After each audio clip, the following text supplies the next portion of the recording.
16 American troops died in Iraq last month, more than any time in the past 2 years.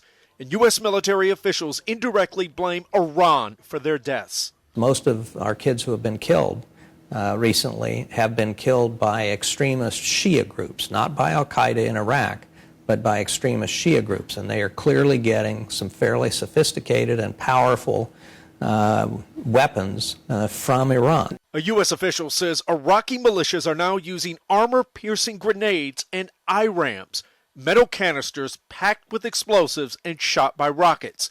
The official says that is a signature weapon of groups backed by Iran. You have to pay attention to the fact that, we have a mildly aggressive nation right next door, a nation that has interest here. When I embedded with U.S. troops right along the Iraq-Iran border last year, they were already dealing with weapons being smuggled in.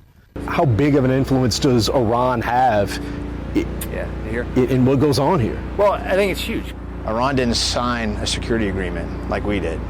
Iran doesn't have a responsible drawdown of forces like we do. Iran doesn't have a timetable to be out when we do. So to counter Iran's influence, a lot of American officials now want to adjust that timetable and keep U.S. military forces in Iraq past the end of the year. I think that it would be mutually beneficial to us and the Iraqis if, in fact, that was the case.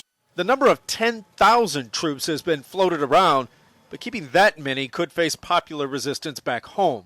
But clearly, there is still a threat in Iraq, and a small, soft presence there, I think, would be advisable. Now, Iran denies any involvement with these weapons, but some of the U.S. troops there tell me that Iran would pay Iraqi truck drivers to drive weapons over the border. And they say one of the things that makes it very difficult for them to really separate the two nations is along that area, you've got family ties where people have been going back and forth across that border for hundreds of years and living across that border with their families.